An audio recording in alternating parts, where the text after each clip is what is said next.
And welcome to another edition of AV Rant. I'm Tom Antry, Associate Editor of Audioholics, and I'm here with.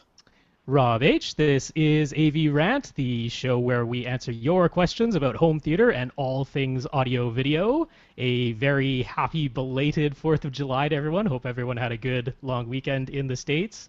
Happy I, Canada Day, too. That was last week. I had a very good one. My liver hurt by Sunday Mm. afternoon. So I consider that a successful weekend, at least a 4th of July weekend. It was quite the exciting adventure. We had a lot of people over. In fact, Gabe, one of our listeners, Gabe, who Mm-hmm. comes to our hangouts afterwards, G plussed me. That's a thing that you do to people.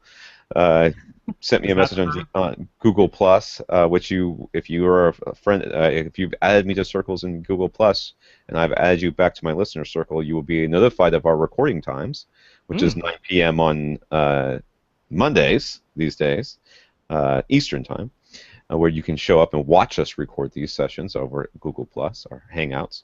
And then afterwards, you can come and ask us questions at our after party, our little after hangout, which usually starts a couple minutes after the podcast recording ends, and goes on for until about midnight Eastern time, or till whenever I turn into a pumpkin, which has been slightly sooner as of late, because I mean, it still Needs to goes be. on after I leave, but I leave.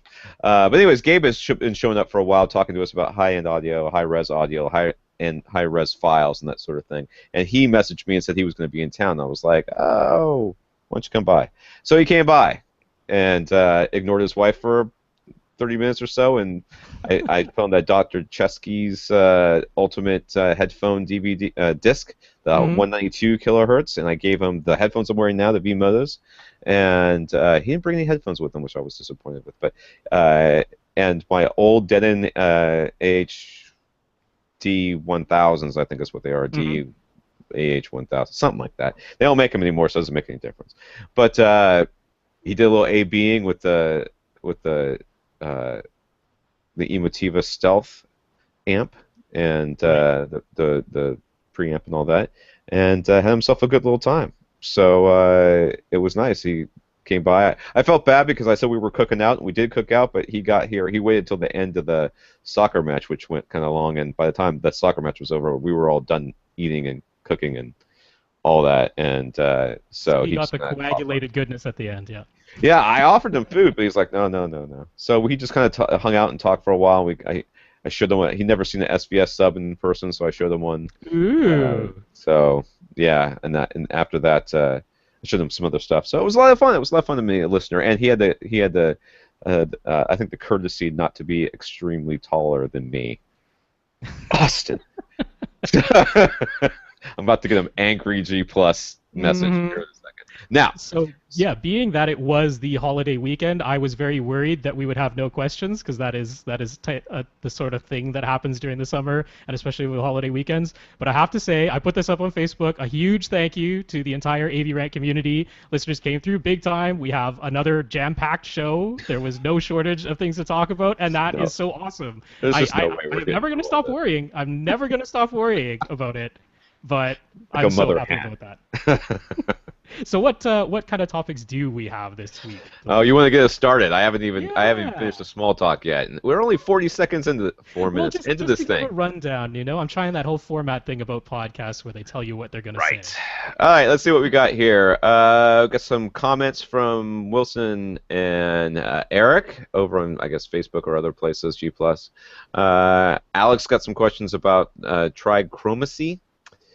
Steve over at Audioholics, who's a staff writer, had some comments about your discussion, really about impedance and phase angle. Hmm. Shane wanted to talk a little bit more about that subwoofer dual phase thing, or having phase problems, and about JBL speakers. So Michael has got potentially a different reason why an amp might shut off other than a loose speaker wire. Uh, Gary's got a couple things to say, but one of the things is that he disagreed with us, and we'll be discussing why he's wrong. Wait, no, I mean discussing his obviously valid opinion. Sorry. When we record at 9 o'clock at night, I'm a little bit Mm. Cheeky. That's just the way this is going to have to go. Paul wants to know where to buy 7.1 audio, which he's got very specific needs or wants. We have a Facebook comment that was posted to our Facebook and then deleted, but it was a good question, and we can still see it, so we're going to talk about it. We will not name the person since they did delete their question. I don't know Right. why they deleted their question, but Yeah. all questions will be answered even if you don't want us to. Jefferson wants new surround back speakers and plans to go full Atmos. Look at you going, boy. And he sent us a lot of stuff. Michael has some setup questions on his new condo or apartment. I don't know what he calls that. Adrian wants opinions on some Infinity Primus speakers. Shane wants to know about soundstage depth and the Haas effect. Gary again wants us to have some fun, or wants to have some fun listening to us speculate about immersive audio in our homes. And we have a few things of news, and if we get to them, we have at least one, and if I remember what mine is, two anti-recommendations. Yes, anti-recommendation Anti-recommendations. this week. Things to Slightly different avoid. than your regular old And recommendation. before we go any further, since I didn't put it in the rundown, but I have to give out a huge, huge thank you to Roland. He's one of the guys who drops by our Hangout after parties most of the time that we have them.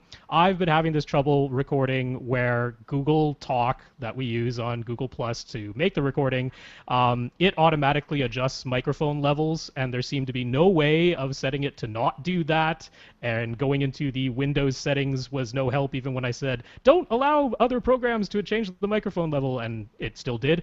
Well, Roland found a reg edit going into the Windows registry thing to actually edit that Google Talk plugin. I will put up a link on Facebook on the exact instructions to do that, since saying it out loud sounds ridiculous given the names. But there is a way to do it. It seems to be working. My microphone levels are not bouncing around like crazy anymore, which was taking up a huge amount of my concentration while we're recording, because I'm like, it keeps moving on me. So thank you, Roland. I cannot say thank you enough. It is just so nice for my microphone to stay put. There we go. And that's the sort of crazy I get to deal with on a daily basis, people. But what you see, we have two completely different ways of dealing with this. Rob deals with it by adjusting the volume back and forth, and I deal with it by not looking at it. So we have a slightly different methods. Now, we need to get on to our questions, but before we do so, we have a lot of listeners of the week this week, and Yeah. almost all of them showed up today on Monday. Like this Monday today, it was just like everybody was like, "Oh, I got a little extra money in the bank. Let me give some to audio to AV Rant." And the way this works is that they went to avrant.com and they clicked on the buy us a coffee, and that allows you to do a PayPal donation of any amount, as far as I know. For this week, we've got listeners Frank V, Shannon H, Caesar, who has given unto us what he thought we were due, and Stephen W. Okay, those are our listeners of the week, and we thank you. What that money does is help support the podcast in paying for all of our hosting fees, and if at any point we get enough money to buy ourselves something to review, we'll do that too. Not quite there yet, but we're getting there. So, Thank you very, very much, guys. I definitely appreciate that. That yeah, is when pretty Rob awesome. starts twitching over the Dolby Atmos speakers, maybe AV Oh, Rant don't worry, will there will break be this no up. AV rant funds going towards that kind of silliness on my end. I will only ever use my own money for that kind of absurdity. That's what you say, and then I'll say, "Oh, we're flush with cash, Rob. Oh, Let's right, buy yeah. you some speakers." That'll happen. All right. So that's what they did. Now, if you want to comment or get your question answered on the podcast, it's very, very easy. You can post to the website at avrant.com. You can go to facebook.com/avrantpodcast and post it, and then delete it, and we'll still talk about it. But don't delete it. We'd rather see it. So go ahead and post it. And probably the easiest way, the most direct way, is to email us, rob@avrant.com or tom@avrant.com. And then when we have our Twitter accounts at First Reflect is Rob, and mine is at avrant_Tom for me. So those are the ways to get in contact with us. We will gladly answer your questions. Mondays, 9 p.m. Eastern is when we record these on G+. So come over and hang out with us when we do so. Now let's get right into the questions. He says 10 minutes into this podcast. Oh, it was exactly 10 minutes when that happened. That's Ooh, awesome. I love it when a plan comes serendipitous. together. It was planned. Start with Wilson over on G Plus. He gave us a nice compliment after watching our live on-air video for the first time, saying that he was surprised that the audio-only version is more or less unedited compared to the live version. He prefers the and he also prefers the evil Star Trek twin version of me with facial hair, which responded to him saying that I shaved my goatee when the gray started to get patchy through it. Once it gets Mm. all white, then I'll go back to evil Star Trek twin, Tom. But I want to just slightly correct Wilson. This is not just mostly unedited. It is the only thing that I do, and the only thing that Rob does, as far as I know, is I denoise it. I dynamically compress it so that the volume's not going up and down. I add the bumpers at the beginning and at the end, and that's it. That's Hmm. pretty much all I do. The only other things that I ever used to do was when I first started the podcast, I would take out the ums. I used to say a lot when I first, and maybe I still do. Maybe I'm just like a nerd to it, but it used to drive me nuts. So I would go through the podcast and take out all my ums. Uh, Liz used to have to take out the occasional curse word because she rolled that way. When I first started, I had to take out the occasional curse word. And back when AV After Dark was a thing that happened, Hmm. one time, and this was awful. One time we recorded it. I recorded my audio locally. The guys both recorded their audio locally. They sent it to me, and my audio was corrupted. And I literally had to listen to the entire thing and repeat it. Ah. I had to listen and record at the same time and Oh repeat man. everything I just said. So, because I wasn't going to ask them to go back through and record a different. Yeah, do the whole Uh, thing I over. would do that to you or to Liz. I would say, it screwed up. We got to do it again. And you guys would be okay with that. But those guys had like lives. I'm not saying that you don't have lives, but this was something that that wasn't their thing. It was just something that they were doing on a lark. So I certainly wasn't going to tell them that my thing messed up and I screwed up. So I completely redid my end. It was like an hour. It was awful. Yeah, we But do not do such things anymore. We roll it live, and what goes out there is what goes out there. So, and if I'm you know, wrong, I'll just correct it next week. You know what? When I started listening to like live radio a lot more, you listen to like Clark Howard or any of these talk show guys or whatever. You listen to them, and every once in a while they'll say something. I'm like, huh, really? You did not do your research on that one. I'm like, that guy makes billions of dollars. He drives a freaking Lamborghini, and he's wrong live. I could be wrong. It's okay. Anyways, all right. So let's go. Eric, last week Rob mentioned that there were we talked about binaural recordings where you put a headphone on the one ear and a headphone in the other, and the two ears are getting a different signal because it was recorded just like a normal head.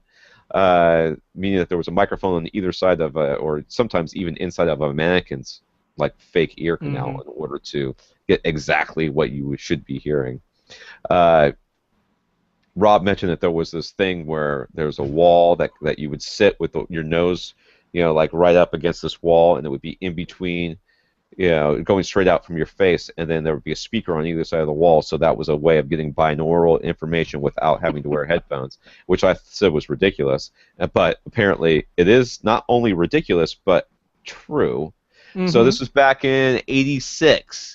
And Yup. they did use a physical wall, and I was very disappointed that the guy sitting in front of it didn't have a cutout for his nose so that he could get right up on that bad boy. It's just a little wall. It's Yeah, it green. had a name. They called it ambiophonics. It still exists today, although they mostly do it with DSP and active noise canceling between the two speakers, so you don't have to have a physical wall and keep your head in a vise, so that it's exactly positioned with this wall basically bisecting your face and the speakers in front of you. But yeah, when Lars was talking about the THX baffle wall there last week, this was the image that popped up into my head just at the mention of baffle wall, because I'm like, that is most definitely a baffle wall that is directing sound in It's a certain way. baffling me as I look at it right Mhm. now because you can clearly see the only people that would ever use this are the kind of person that is in this picture, sitting in front of a huge recording studio deck thingy, with all the little knobs and sliders and stuff. In what is clearly a sound recording room, and yeah, no one else ever used that ever. Yeah, Now someone's going to say, "I have we'll one." link to we'll link to that on Facebook, or if you just want to look it up, you can just go to Wikipedia and look up ambiophonics, and you will see the image of this guy doing this with this wall in front of his face. It is quite humorous. Yes, it is. Alex over on Facebook. He said our discussion of the Quatron. Is that what is that called? Qualtron? I can't read. Quatron. Quatron. Like Quatron. It is two quattro, T's. I'm for, sitting yeah. like I think my text is set pretty small because I usually sit awfully Hmm. close to my laptop, and I'm now sitting pretty far away, and some of these letters are hard to see. Last week reminded him of discussion on another podcast called Radio Lab, which is on NPR, and I listen to it all the time when it's on NPR, and it's good. It's very good. I like that pod. I thought I'd call it a radio show, but I guess it's also a podcast these days. A couple of years ago, but they were talking about the way the human eye works, and Alex linked to a Wikipedia article that describes it further, which is trichromacy. Hmm. The idea is that you've got three different cones or rod. Is it rods or cones? I always get Cones. this confused. Cones are Cones, for right? the color and brighter images. Rods are for very, very dim. It's what we use at Yeah. night.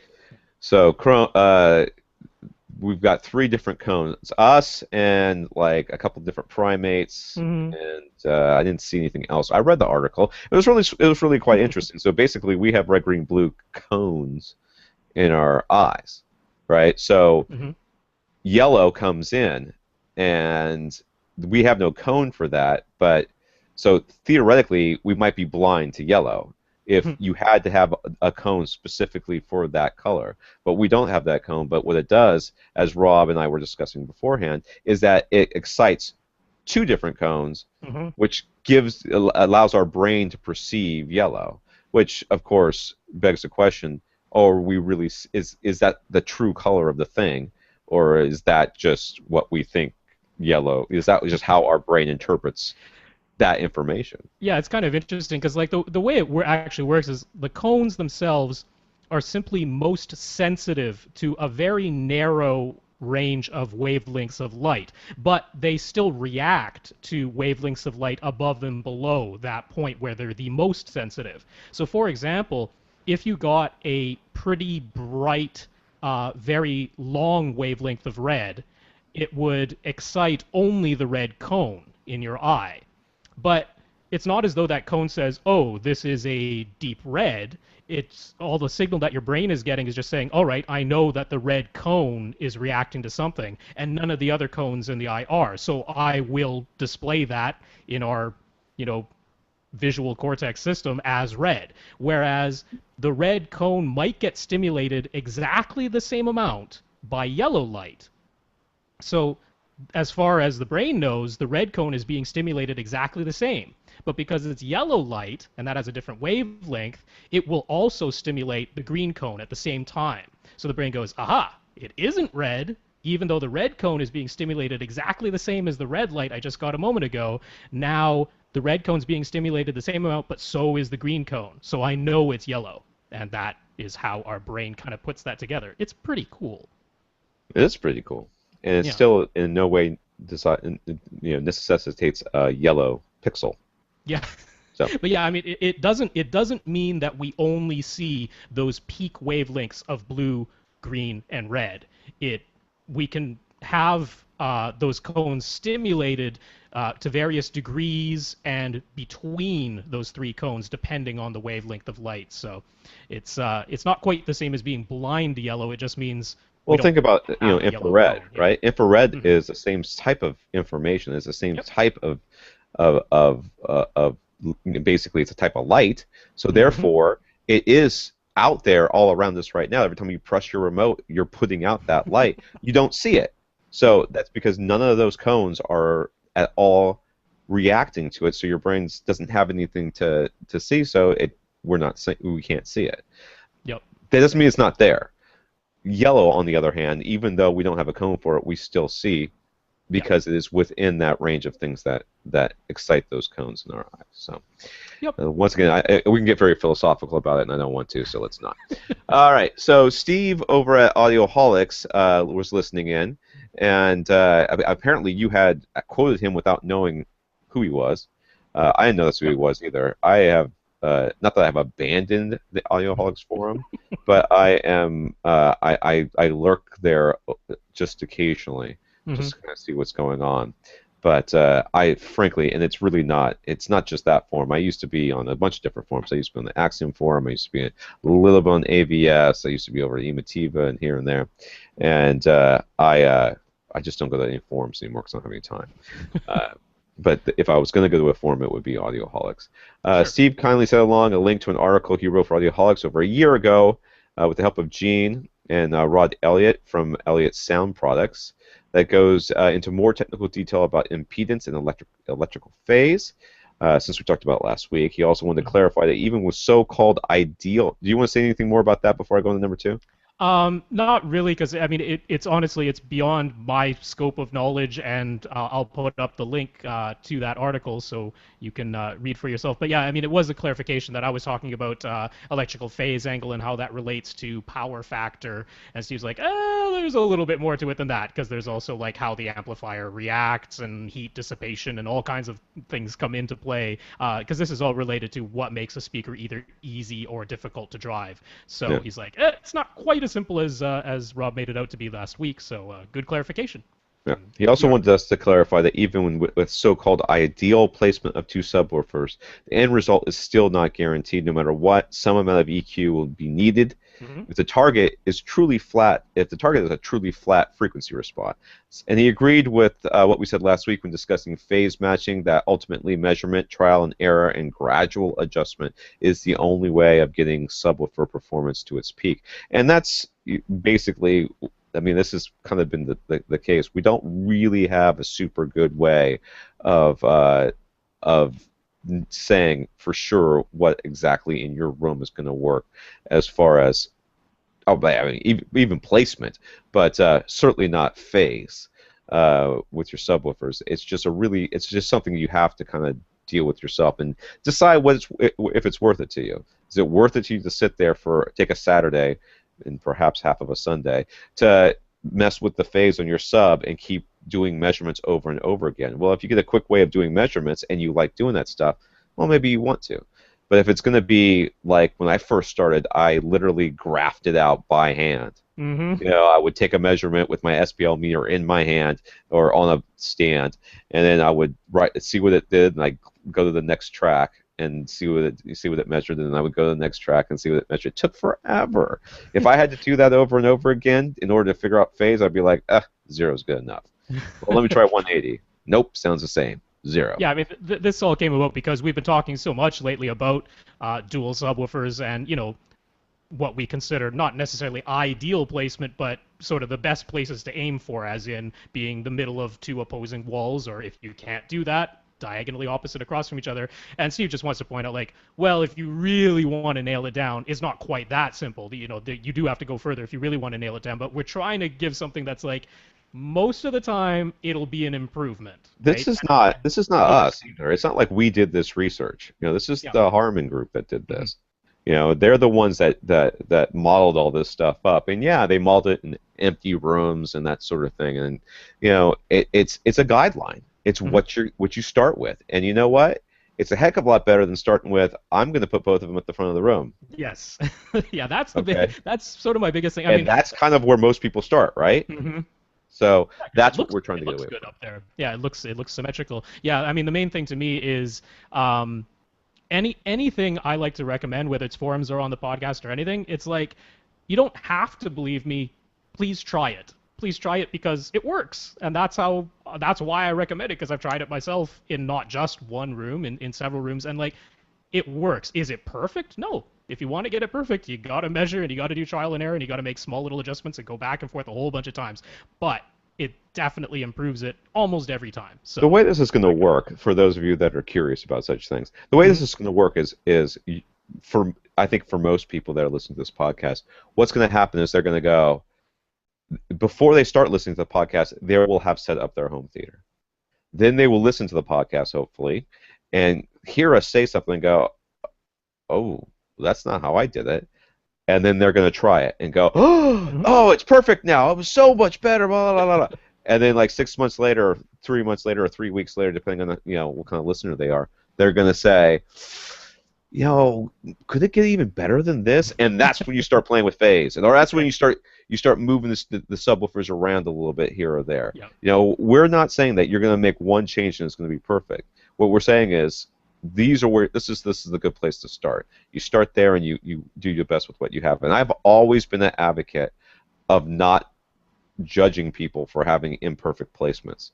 You deal with what this, what you've got. If you got a bad room, you got a bad room. Gene Mm-hmm. De La Sala, president of Audioholics, his house, he basically, is a brand new house. He bought it brand new. They were building it when he bought it, right? He got to tell them how many, 100, 220-volt lines he wanted set up to his home theater. That sort of situation. He still has an L-shaped home theater. Mm-hmm. Okay, and he had to deal with that. He had to deal with the fact that he had one wall that had to be highly damped because the other wall was open. The other side of the room was open. So, I mean, and he's the president of Audioholics.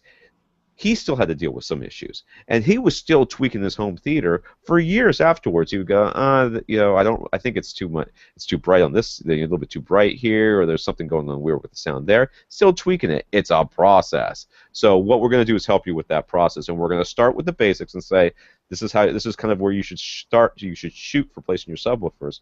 But if you place them there and it sounds better but not as good as you think it can sound, well, don't think that there's something wrong with your subwoofers. Think, well, there might be something wrong. So, but let's hope they're SBS subwoofers. We don't have to worry about that. And then you just have to start moving them around a little bit, all right, or playing with the phase or something else. So this is a process. So we're all working on this together.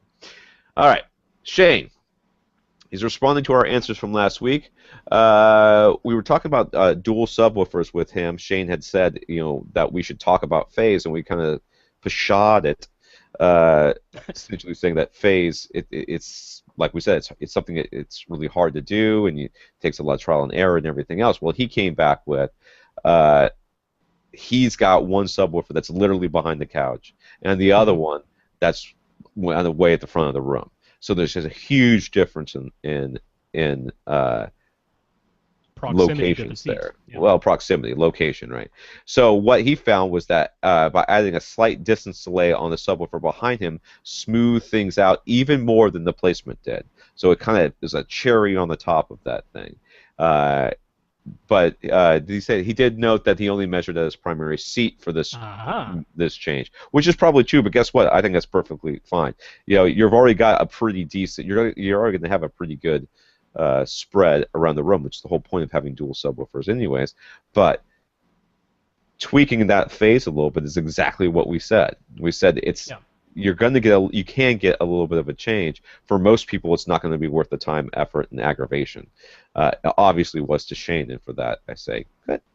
Okay. But it would be really interesting if Shane were ever inclined to do it, to take measurements at the other seats in his room, because he's got at least a three-seater couch, and I think he's got a couple other seats in there too.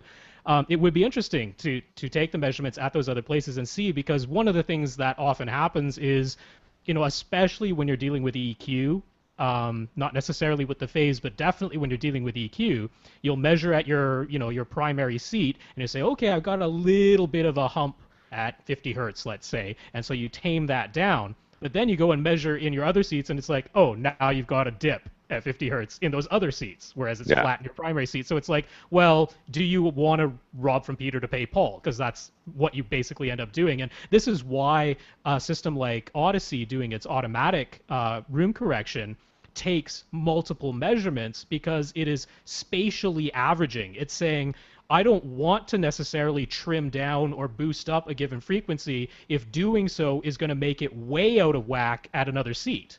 It's saying it won't be flat anywhere, but I'd rather leave it kind of lumpy in every seat rather than flat in one seat and then hugely lumpy in another one that supposedly you care about because you put your microphone there when you were doing the Odyssey setup. So there's not always a perfect solution. It might not exist if you care about multiple seats in your theater. If you only care about the money seat, then this is perfect. Yeah, it could be that if you had taken those measurements before you played with the phase, you would Mm-hmm. have seen. Now, I'm not saying that this is the case, but you could have seen that there was a little bit of a dip at the other seats and a little bit of a boost at your seat, Right. right? Or maybe it was averaged out, like half of them had dips and half of them had boosts. But when you take that boost out, those dips get much, much more pronounced. Right. So not just robbing Peter to pay Paul. You're kind of stabbing Peter to make Paul feel like he's got a better seat, which is fine. Honestly, it's fine. It's fine if that's your money seat. What I usually do is like if I have a three-seater couch or a four-seater couch, that's probably a better example. Four-seater couch where I tend to sit in the middle of the couch or wherever Mhm. I sit. Wherever I sit is a seat. Wherever my wife sits, is usually right next to me or very, very close. Uh, and what I'll do is I'll put the microphone the money seat is in the best seat. It's in the middle of the room, which is usually right between where my wife and I are sitting. And then so I'll take that. That'll be my primary measurement. And then the next two measurements are our seats. And then any other measurements would be for guest seats if I decide to do that. But that way, what you get is you get this, you get a very good big clump of measurements right sort of in the same location. That more weights Odyssey or whatever room correction you're using for that area based on the entire room if you end up doing the room. And I often suggest to people like if you've got some weird seats off to the side, don't even measure Oh yeah, those. yeah. Don't even, yeah, Don't do yeah. that They're because you're gonna screw yeah. everything up. Okay, so who I scrolled down. Shane Still on also Shane. says he's going to try the JBL Studio 520C center channel in place of the synthesis, but if it doesn't work out, he'll just stick with Phantom Center. I think that's fun. I think that's a good idea. He was rather shocked to hear Rob say that he hadn't heard a good JBL consumer brand product. Now, this is Shane's quote, not Rob's. Uh, I think what Rob is saying with this is that he was misquoted. He's wondering if Rob has ever heard the Studio 590 towers, which are, of course, his speakers, Shane's speakers. So have you heard those speakers, Rob? Why you I gotta have be not. dissing his speakers? I have not specifically heard the Studio 590s, but I do want to clarify. I don't want to get pedantic, but I do want to clarify that I didn't say I've never heard a good JBL consumer brand speaker.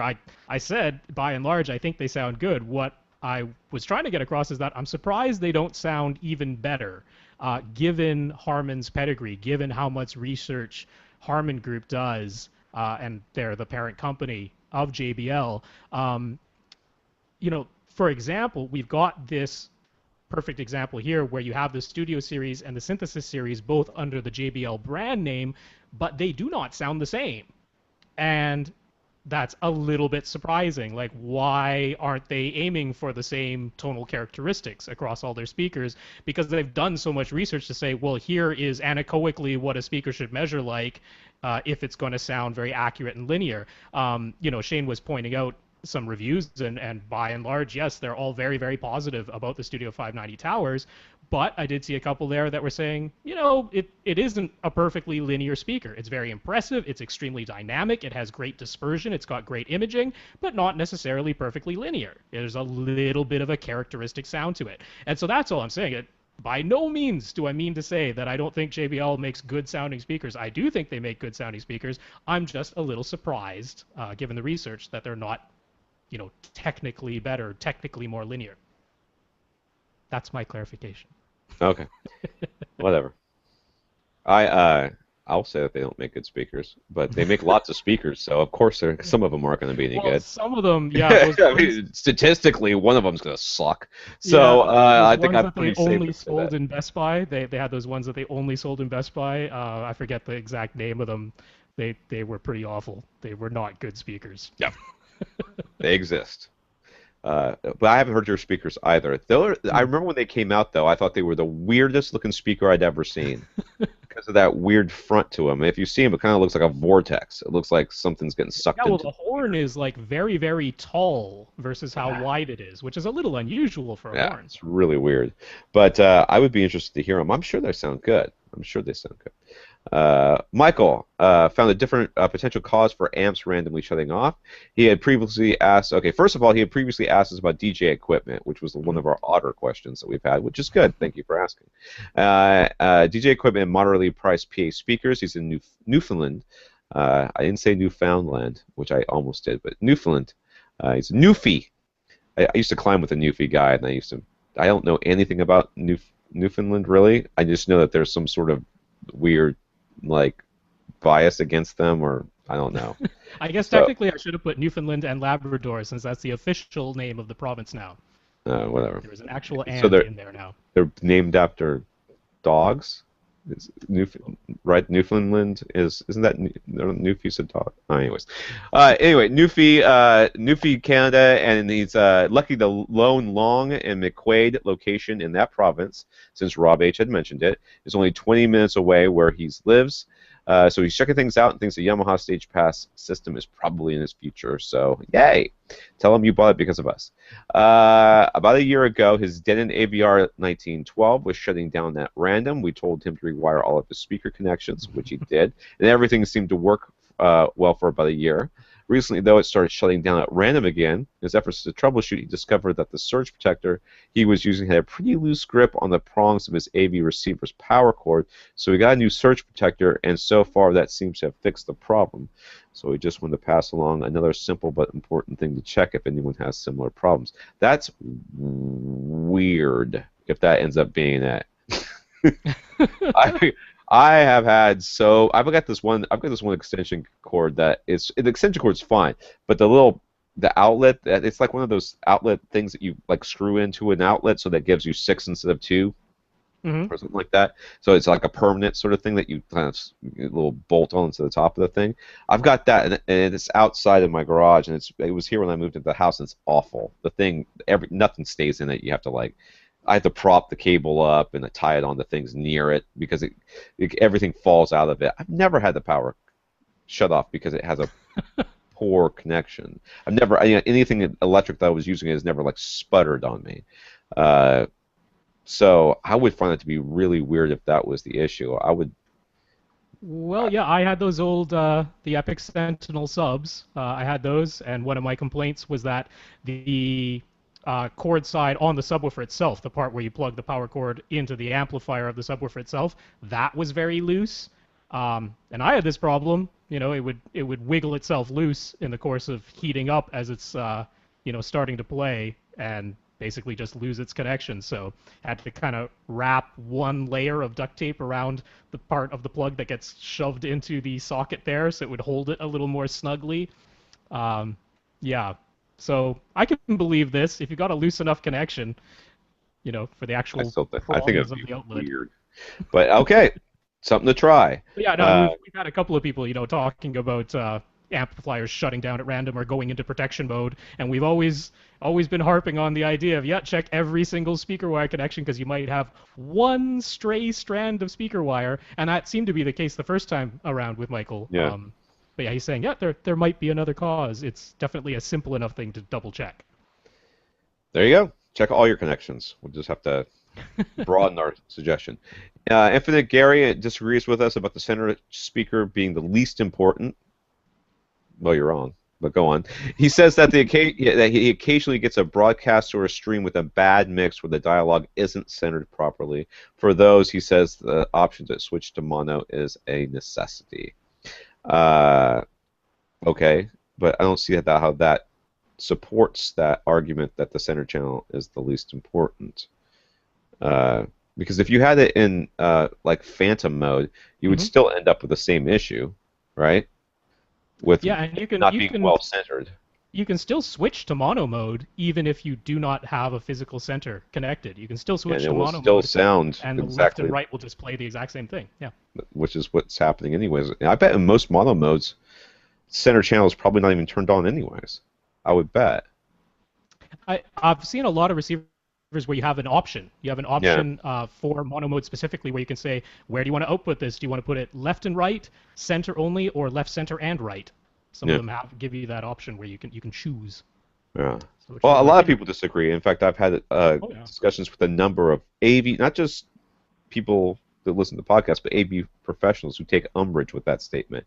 I will continue to say it because I believe it, and I believe that it's easy enough to prove just by saying that it's the one speaker you can turn off on your receiver, and it will let you just go on with your life. It's the only one. Having only one surround back speaker or surround speaker, it goes what? No, you Hmm. know what? You can't do that. Yeah, you know. Having no subwoofer, having no left front speaker, Left front definitely would speaker, not work. that's yeah, it's yeah, That's but not you even an get option. You can't even set things up that way. yeah, you can't even set them up that way, but you can set it up without a center. And Yeah. there's Yeah, yeah. no, I'm in agreement. I mean, I always sort of rail against because you see so frequently in reviews, forums, everywhere, people say the complete opposite. People say the center speaker is the most important speaker because it handles all the dialogue, and I'm like, I am completely opposite to that. I'm like, yeah, you can get rid of it, and sometimes it even sounds better without the physical center speaker because As you get that Shane perfect total as match. Shane has said to us, Yeah, in but his when his when we talk about that Haas effect later on, that's coming up with Shane's question, it does pertain a little bit to why why having a physical center speaker. Tom and I are not saying everyone should get rid of their center speakers. No, they I have a haven't. role. They play a key part in a home theater. But yeah, we're saying that running a phantom center is by no means the end of the world and can actually sound better sometimes. So more to Well, come. yeah, and there's a good reason to have a center channel, and it is very. If you have a center channel, it becomes a very important speaker because Right. yes, most of the dialogue comes from it, Yeah. but you could turn it off, and all the dialogue will come from left and right, and you'll be fine. So it's kind of harder to do that with the surround back, or surround left.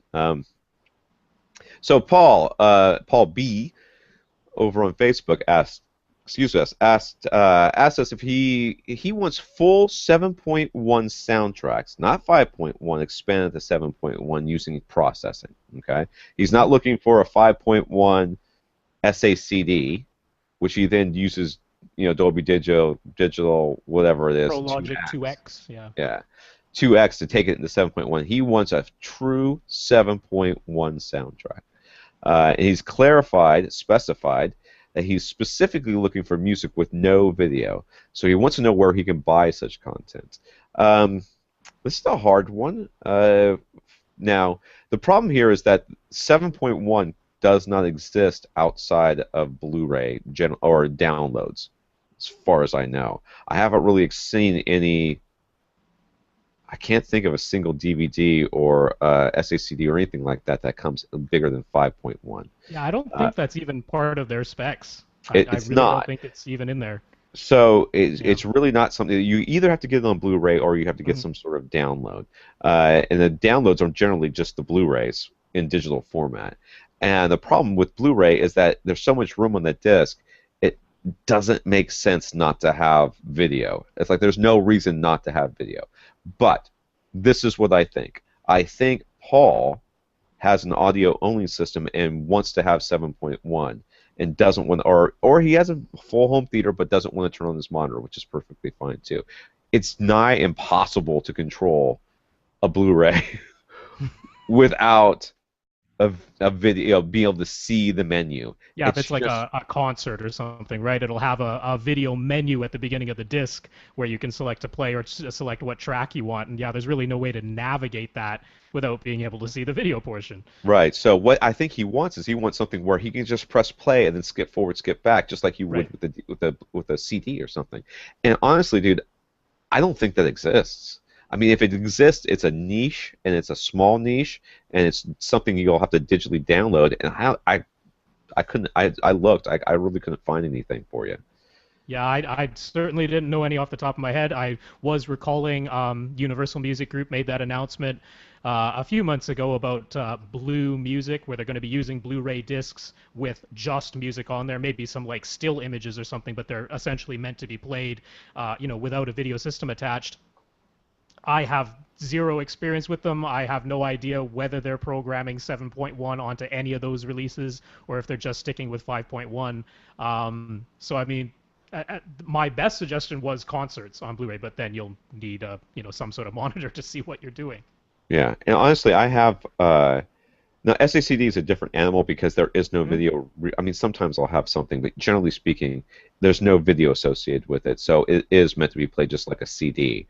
But DVDAs, which are DVD audios, right, Mhm. are just about impossible to play. And these are with discs I know, and I already kind of know what the menu looks like. It's almost impossible to play them without seeing the video because you need to see the Mhm. menu, and the menu sometimes is weird, and they're not sometimes, they're always weird because they're always like, oh, I'm all, you know, weird and artsy, and look how avant-garde I am. I'm like, really? It's not that hard. Left to right, stop, start. Why do I have to press up? Why on God's earth do I have to press up on this menu? It makes no sense. That Porcupine Tree's got one. I think it's Deadwing that just drives me up the wall. I just cannot get that thing. Like even like it doesn't even play nice with all my DVD players. Like some of them it works well with, and other ones it doesn't. I'm just like, I hate you. I hate you. And not only that, when you first start the thing, it usually asks you if you want DTS or DVDA Hmm. or two-channel PCM. So you have to be able to see at least that.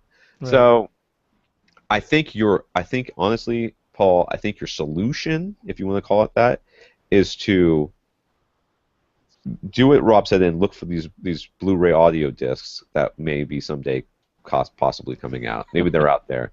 Keep an eye open They're for that. supposed to be out there. Yeah, I just haven't seen them. So. I haven't seen them either.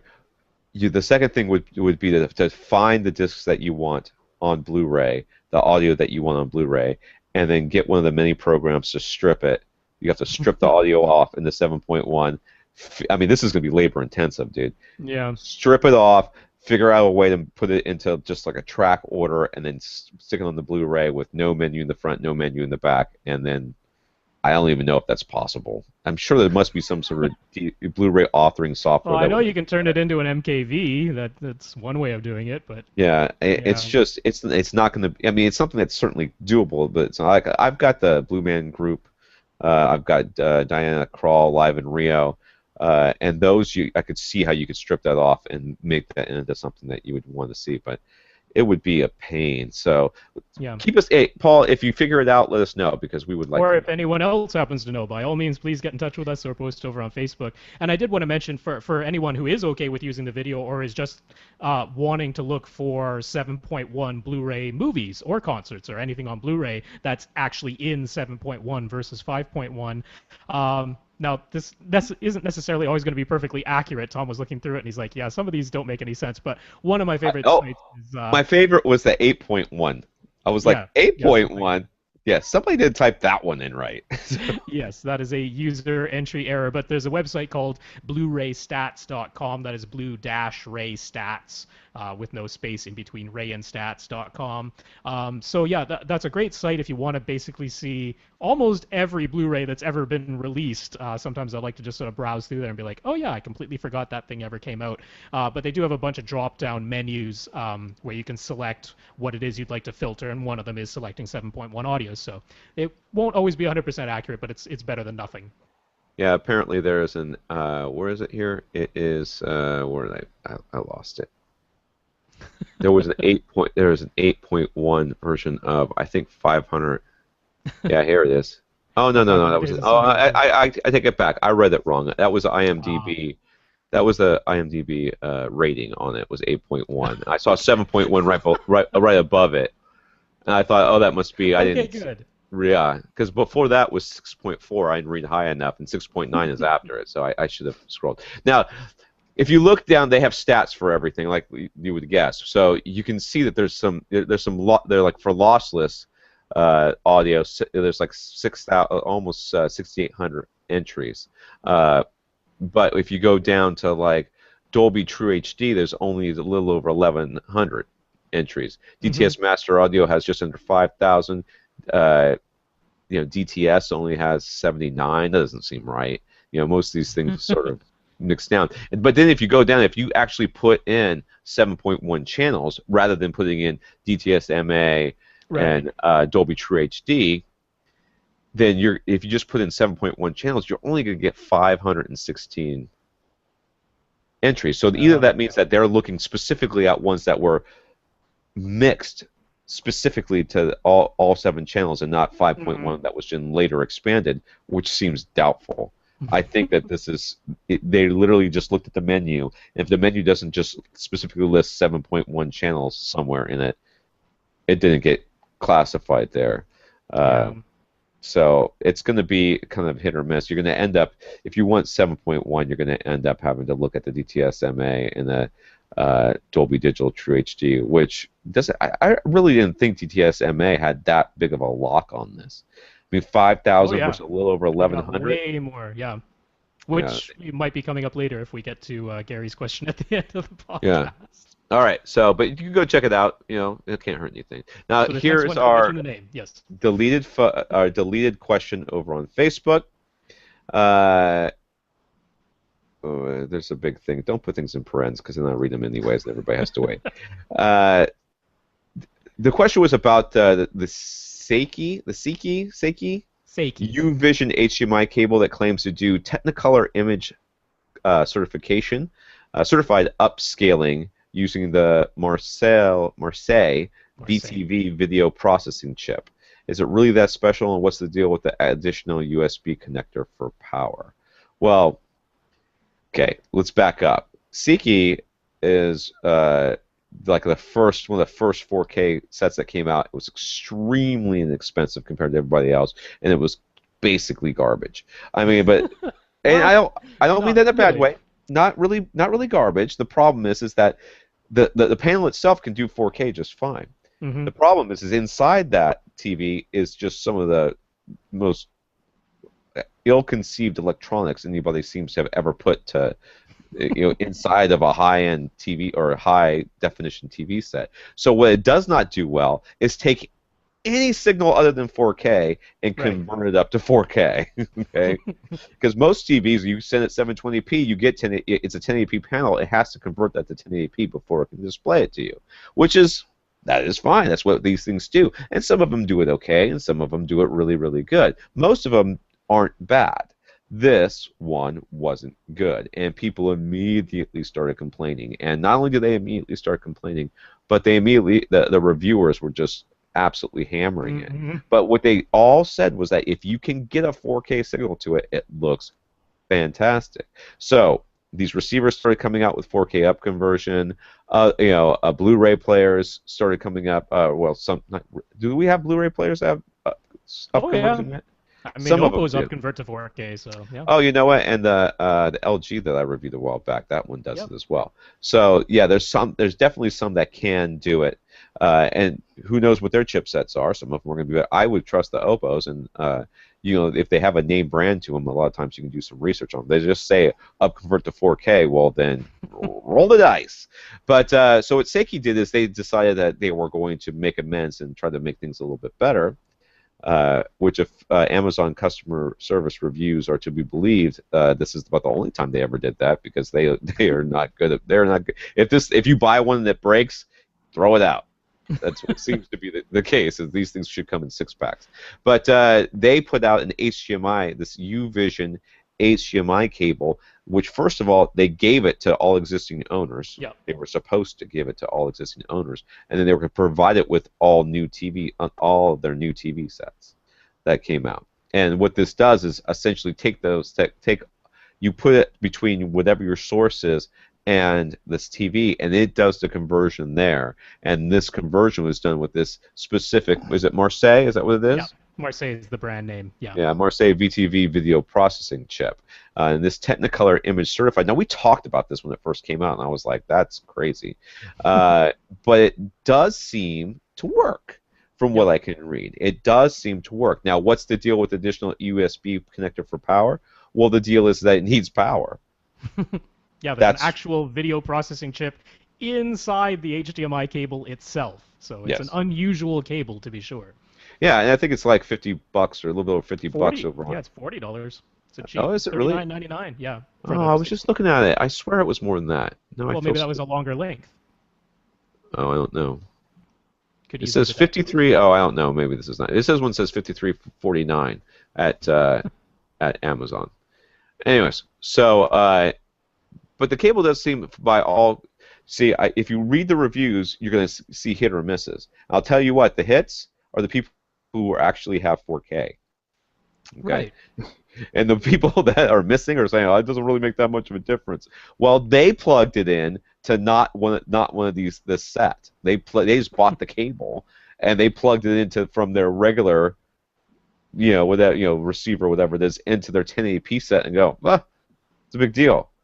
or they plugged it into a 4K set that already itself had pretty good upscaling. Like the Sonys are lauded for having very good 4K upscaling built into the TVs themselves, in which case using this cable instead of the one that's built inside of the Sony might actually look worse. Yeah, yeah, So, yeah. So I yeah. mean, is it something you want to buy? Not unless you have a 4K TV that has really poor video processing of its own. I mean, that's really the only time that you need this cable. I mean, this was a make good on Seiki's part. This was their solution to a problem that they created, where if they had just put this Marseille chip inside of the TV itself from the get-go, this HDMI cable never would have existed. I mean, I that can't. that's Can you imagine? ultimately It's what would it's have like a happened. 40. I mean, they're selling it for $40. They're probably not Yeah, making much money on it anyways, but still a $40 piece that would have I know. given them, the kind of reputation that it actually could have propelled them to like the completely next level, and it's all because of a $40 piece. They could have been the next Vizio. Yeah, they could have charged 1550 instead of 1500, and yeah. They could have charged 1,600 and people win it. Aren't they on sale right now, Rob? Didn't you send me a link where Yes, they're yeah. on sale? Ray forwarded us some pretty impressive sales right now. Seiki over on Amazon is selling off 4K TVs at kind of ridiculous prices. For example, they have a 50-inch 4K for $430, which yeah. I mean, hey, That's if all you want is lots of pixels, yeah, it certainly can't beat that price. it's going to come with a $50 cable. They're That's right. practically giving the thing away. I tell you what, dude, if I had $450 sitting around, I would consider it. I would seriously consider it because that Just for a is computer monitor, if nothing else. a 50-inch computer monitor. Oh, can you imagine? Uh, Oh, if you're a gamer, I would be mhm. completely looking at this right now because who cares if you trash it? It's $400. I You know. can't buy like a Samsung 32-inch for that price. You know, it's ridiculous. All right, Jefferson. All right, so first he's got an update. Did I Yeah. skip anybody? I didn't. Nope. This is Jefferson this is first got an update. He was previously looking for a two-channel amp for under $1,000 to power his surround back speakers. Um, we gave him suggestions for much less than $1,000, and he took one of ours at the Emotiva XPA 200. Sorry, yeah. he didn't say how he liked it, if he liked it or anything. Hasn't really said how much he likes it, but he's planning to get more of them when he adds more speakers. So obviously it fit the bill well enough, and it does have XLR inputs, which was one of those things he was kind of wanting anyway. So There you go. certainly fit every parameter he was looking for. Ticked all the boxes, and I think it costs Yeah. what, like $400 or something. It's pretty Yeah, I cheap. think they're on sale right now too. So Yeah. All right. So he has five Atlantic Technology 450 THX speakers that he's very happy with. He has no plans to replace them. So don't make any suggestions on that front. Don't worry. I've heard Atlantic Technology. When I first met Clint, he was rocking Atlantic Technologies, hmm and I thought they sounded amazing. Clint's still a fan, so I think that you're just fine. For the time being, he's using a pair of B&W 600 speakers as his surround backs. Temporarily, they are on bar stools. He sent us pictures, which I guess we will post to Facebook probably. He's got a nice house. oh yeah, He's got a nice house. I like that. That's Oh, okay. You know what? Those are speakers. That's a TV up there. I thought it was a fireplace. Okay. He wants to replace that. I think the B&W speakers have been loaned to him too. I don't think they're actually his. He wants to replace the B&W speakers with something that will better match his existing Atlantic Technology speakers. But if they're going to be in the room permanently, they will have to be mounted to the ceiling so that they are not in the way whatsoever on the floor. And for aesthetic reasons, they need to be white. Okay, and if you look at the pictures, you'll see he has a white ceiling, so it's clear why that is. Uh, to which I say, everything could be white if you have enough paint. Uh, though I don't necessarily recommend that. I lost my place. oh, He would like to. He would prefer to avoid using in-ceiling speakers for the surround back position. So the surround backs he's going to have on stands then. no, the surround backs he wants to have mounted to the ceiling in white, and he doesn't want to use in-ceiling speakers for those surround backs. So this really has to be something that can be mounted using a ceiling bracket Oh, a ceiling bracket. Okay. if we're meeting everything that he wants to do. Okay. So, So those are his requirements. He wants speakers to put on his ceiling, but not in his ceiling, that are mm, white yes, that match Atlantic Technology 450s. yes. Uh, are there any ceiling brackets we could recommend for the surround back speakers that look decent? First of all, I will say that they don't need to look decent; they need to look white. After they look white, you mount them up there, you will stop looking at them. Okay, this is what happened at a friend of mine's house, right? We put in wall speakers in this house, but we had to do some creative wiring to make this happen because he had like all sorts of weird ceiling things, and we dropped. He's got there's like this half not half wall, but like there's a wall between like a freestanding wall between his living room where his home theater is and his kitchen, Hmm. and it doesn't connect to the sides. It just sort of sits there in the middle, and the refrigerator's on one side, and the other side is his couch, and so on top, it's not a complete wall, right? On top, there's a cutout.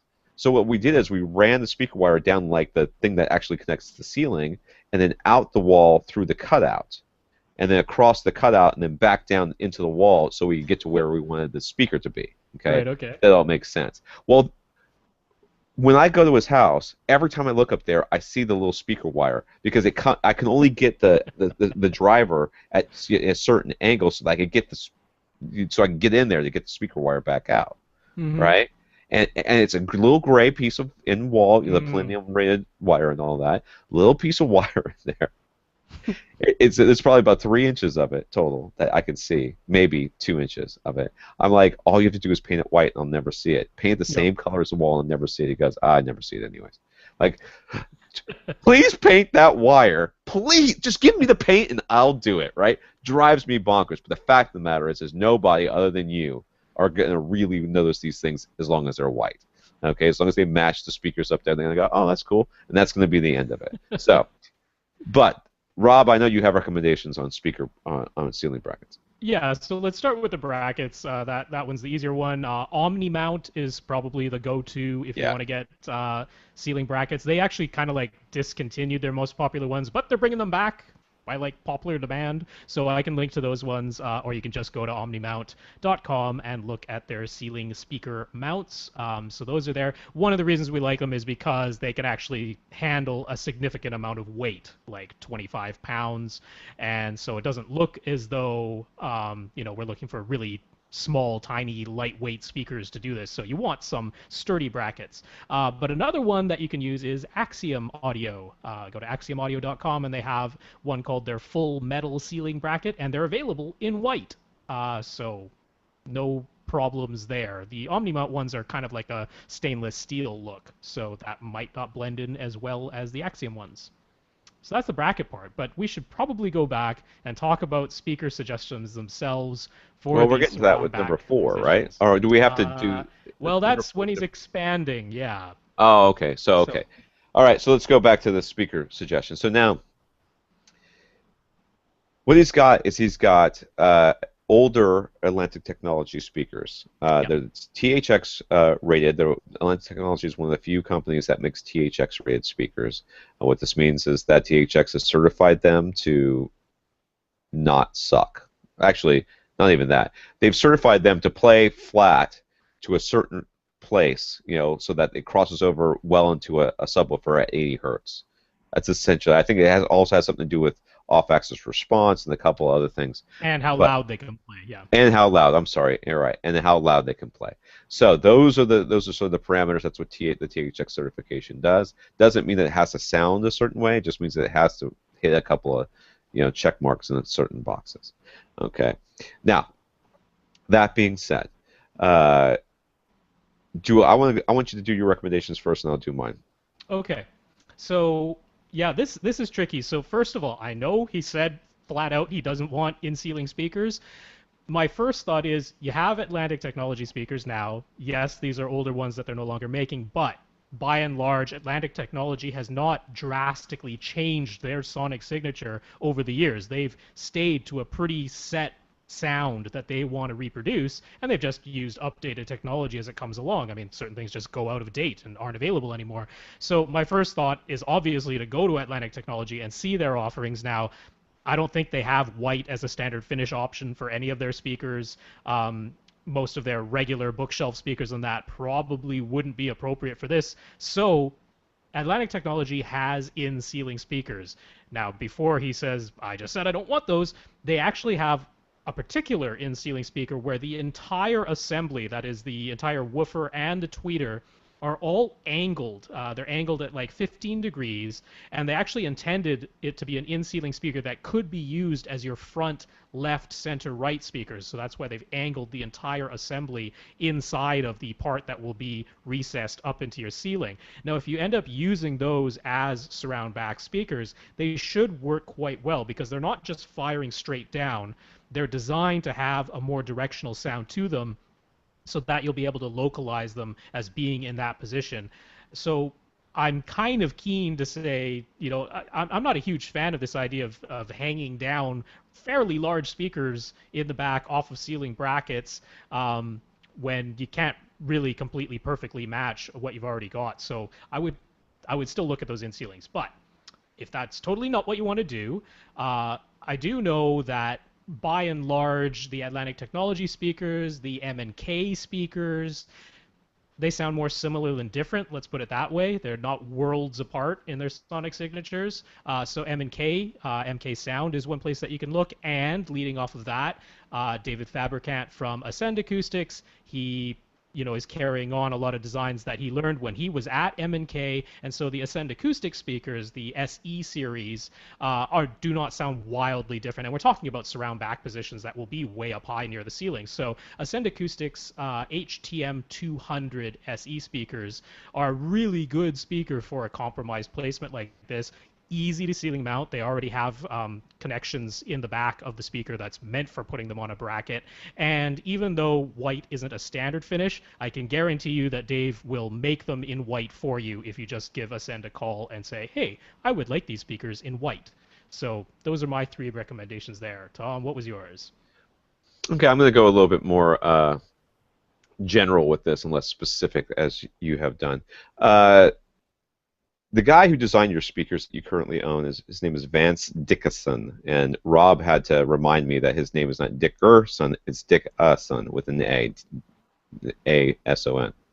Okay, Vance Dickason is a very well-known speaker designer. He has designed many speakers I have heard, and I've heard speakers he has designed from different companies. It's gotten to the point now that if he's designed the speaker and I listen to the speaker, I will know it's him. I will either say Vance Dickason designed this, right, or this sounds just like a Vance Dickason speaker, right? That's just what happens. He has a very specific sound that he goes for. It's not that hard. It's not that hard to recognize because once you've heard it a couple times, you go, okay, it's got a Diapolito design. There's very good off-axis response. It's very linear and flat. It's very neutral.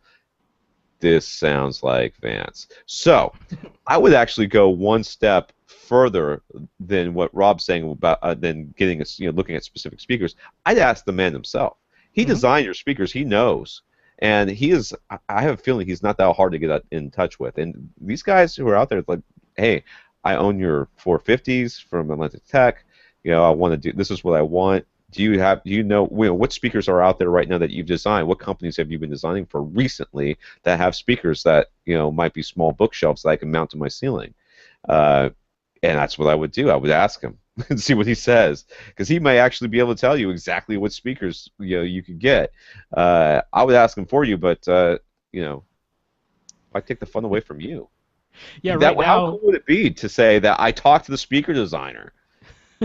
Right now, he's working at a place called Lion Audio Video Consultants. Their website is lionav.com. And yeah, I mean, you can get in touch with him directly over there. We can't guarantee he's going to answer you back, but if he doesn't, then come back and give a try. talk to us. I think that Atlantic Tech is not a bad suggestion. It depends on how much work is going to be done by these surround back speakers. How exactly, how they're going to how well they need to blend. If you're having a hard time with the B&Ws, you may find that you're a little bit more discerning, and even if you get a speaker that sonically matches perfectly, the fact that it's on the ceiling and coming at you from a different angle Right. and further away may just ruin the whole thing for you. So, the first thing that came to my mind when somebody says I want to put a small bookshelf on my ceiling is I think of like the NHT Super Zeros. Those small bookshelf speakers, which they're not going to have a lot to do anyways back there. They don't have to be huge. Have to put a lot of sound. They just have to make themselves known every once in a while. That's always the first thing that comes to my mind. I don't know if that's appropriate for this. Hmm. I doubt that they would sound sonically the same, but maybe they don't need to, or maybe they do. It depends on your ear. So you would want to test out any of the suggestions that Rob says, and even any of the suggestions that Vance may or may not give you. You would want to test out for yourself in your own. Make sure you take them someplace where you can take them back if you need to.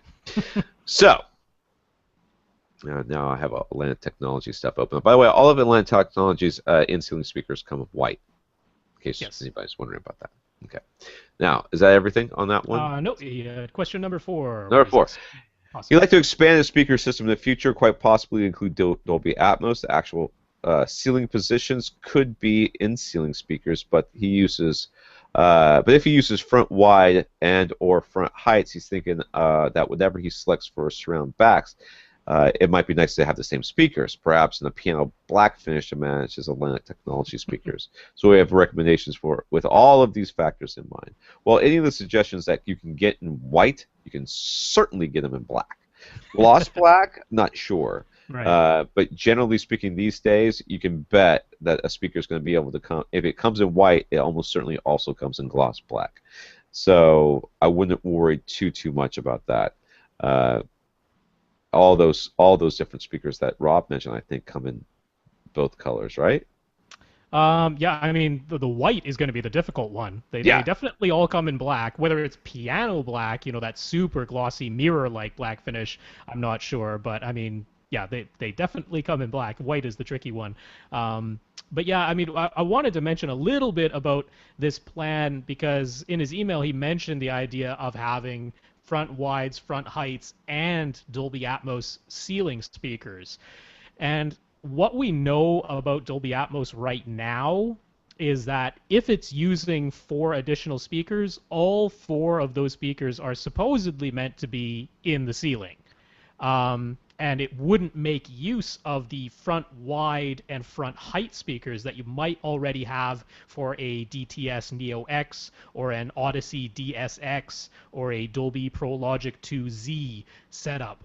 The speaker positions in the ceiling for Atmos are different from all of those. So I don't know if he'd be willing to have, essentially 8 additional speakers, but only be able to use 4 of them at any given time. My suggestion definitely, and I don't think he was planning to buy right now, so my suggestion would definitely be to wait until we learn a little bit more about Dolby Atmos and exactly where they're saying to put those those ceiling speakers, because the diagram that we have, the one I posted up over on Facebook, they're giving an example of 5 different overhead positions, and some of them kind of overlap, and some of them go where the existing front height speakers might go, at least elevation angle wise. So there's still some confusion about where exactly those 4 Atmos speakers are really supposed to go. So I would just hold pat on that a little while before getting too concerned about that, because those Atmos speakers are going to be in ceiling speakers anyway, if that's an yeah, option for you. that would be easier to do. Yeah. Now, I'm just looking at. I don't know what I'm looking at here. LDC.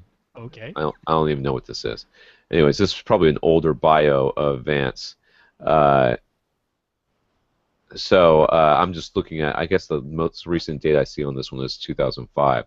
But at that time, he had designed for Snell, Atlantic Tech, MB Quartz, which I think is defunct now. I think, or they just do car audio. Kenwood, M&K. I'm skipping the ones I don't know. Samsung, Niles, Microsoft Artisan, Sapphire Audio. I've never heard of. I know that Opera Sound. I did. They did do the Emotiva speakers too. Oh yeah. He did the Emotiva speakers, the first round of them. I don't know if he's still working with them. He probably is. But yeah, he's done their speakers as well. So you've got some options out there. So do a little research on him and see what he's been working on. Would be the way to go, I think. Even if you can't get him to answer your question. Michael has a setup question. He's tried using Odyssey Dynamic Volume. He's tried turning Odyssey Dynamic Volume off after we recommended it to Rohan. He says it sounds better, but he still has to turn his volume knob up quite high. More than that, though, his different sources all seem to have different volume levels. For example, his cable box always seems to be louder than his Blu-ray player, which in turn always sounds louder than his internet radio streaming. Is he supposed to run Odyssey for each source independently? Should he run Odyssey again regardless? And what was that thing Rob H. mentioned a while ago about setting the volume knob to 0 dB before running Odyssey? Okay, let's take them in order here. Uh, having your sources at different volumes is not uncommon. That's just like the out of the box setting. It's not uncommon. I know in my setup, uh, God, every setup I've ever had, it always seems like the cable box is the loudest thing in the whole Hmm. chain. It's always set so hot, and that's just the natural volume that comes out of it. Blu-ray players and DVD players tend to be much quieter. I know that when I'm watching a movie in 7.1 DTS or whatever it is, or 5.1 now, I can usually run the volume at like -5, Hmm. -15 to -5, depending on whether or not my wife is in the room and or I think I'll wake her up. So -15 and -5 is about where I like to set it. But when I was watching cable back in the day when I had cable, I was lucky if I was hitting -25. I was usually hovering around -30 because the cable box was so much louder. So for me, it was just a matter of me messing with the volume, which I like to press buttons anyway, so it didn't bother me that much. You want to comment on that one before we go on? Yeah, this is actually something that AV receiver manufacturers are familiar with, and they usually have a way of compensating input by input, so that if you don't want to have to be fiddling with the volume dial, when you switch between your cable box and your Blu-ray player, that you can sort of level it all out. So. In particular, I know that Michael has a Denon receiver. He has the 1912. In their case, you just go to the main menu, and then one of the options is input setup. And under the input setup, you can select source level. And that will let you go through each source individually, and it will allow you to trim. It will allow you to quiet it down. So what you would have to do here is figure out what your quietest device is, and then go to each of the other sources in turn and turn them down however many decibels are necessary so that all of them equal that quietest device. And that way, you shouldn't have to be fiddling with the volume knob so much when you switch between sources. And almost every AV receiver has this as an option somewhere in the menus. So Yeah, usually it'll be called something like source level or input level. I have never used it. I have. It's one of those things where I'm like, I don't know what that is, and I don't really care. It doesn't. It's never bothered me that much, and it will not fix your problem with commercials being much louder than uh, the rest of Oh, no. the No. material. That it will not fix that. I will say that my wife asked me yesterday or last night. She said, Are we gonna have a hard time getting rid of the cable after my parents leave?" I'm like, "Are you kidding me? I cannot wait to get rid of the cable. It is the commercials are killing me. I can barely stand how the commercials are and then how loud they are. It's brutal. I can't believe people Yep. actually pay to watch that stuff. I'm using it like crazy. The Epix movie channel is new, I guess. I don't know. Maybe it's not new, but it's free right now. Like it's 3 channels of movie channels, and I've seen a couple like a lot of those movies a lot now. But at least it's no commercials, and for that I thank them. Uh, but yeah, not something I'm gonna have a problem getting rid of. Okay, so So yeah, with the rest of the Odyssey setup stuff, this is one of the concerns I see a lot. People think that I'm turning up my volume knob, and let's say they just, they get it out of the box and they play with the entire range, and the entire range of the volume knob goes from -79 to +16, and they're thinking, oh, I should never be using more than half of the total available power of my amplifier or something. So they're thinking like, oh, I should never have to go above -30. That's not how it works. It's not working on a percentage basis or how much of your amp you're using or anything like that. One of the whole ideas of Odyssey is that when you go through the automatic setup, and this applies for any of the automatic setup programs, not just Odyssey, it's trying to get it so that when you have your volume dial set to 0 dB, so neither negative nor positive, at 0 dB, that is supposed to be reference volume. That is supposed to be an average of 85 decibels for movies with 105 decibel peaks, which is way louder than most people want to listen to it. But like Tom says, he likes it at just -5. He likes it only 5 decibels below reference volume when he's watching a movie. So there is some personal taste there, but if you're at, -10 or -15 and you're thinking, oh, that's higher than what I was used to if I never did the auto setup, nothing's going wrong. It's not like you're going to blow up your amplifiers or anything like that. It's made adjustments in there so that 0 dB will be reference volume, and then it's just telling you how many decibels below reference volume you're listening at. So you don't have to worry about it, using up your amplifiers. But as for that question about setting your master volume to 0 dB before running Odyssey, this is something that is I've never ever seen mentioned in any manual. You're not supposed to have to do it. This is something I've only ever come across by personal experience, which was running Odyssey, running it for a second time. This happened to me with a Yamaha with YPow as well, where I would run it and it would give me odd results. Either it would set the crossover frequencies somewhere strange, or it would set the speaker sizes to something strange, or the distances, or tell me that they're out of phase or something strange. And I go, what the heck is going on? If I set the master volume to 0 dB before plugging in the auto setup microphone and letting it do its thing, for some reason that works. I can't tell you exactly why. I can tell you it's not supposed to be that way, and it's never mentioned in the manuals, but it's the easy enough thing to do is to just set your volume to 0 dB before you plug in the microphone, and it seems to fix what ails you when those weird things crop up. So that's why I recommend doing it. So the problem has been that you got a weird setting, so you sent it to 0 dB, and then you didn't get a weird setting the second time? Yes. Yeah, that's happened to me without me having to set the knob to Yeah. 0. So I think that that's magical thinking on your part, but It that's might, okay. It it can't might hurt very anything. well be. Yeah, it can't hurt anything. All right. Yeah, you don't have to rerun Odyssey for each one of your sources independently. It doesn't work that No. way. You run Odyssey once, and it's for Yeah. all sources, so you don't have to worry about that. Michael and his wife are moving to a new condo. It has a 15 by 12 foot living room, dining room combo with a 10 by 10 kitchen adjoining. He liked recommendations on the best way to orient his seating and home theater. Uh, Michael didn't give us a lot to work with as far as pictures here.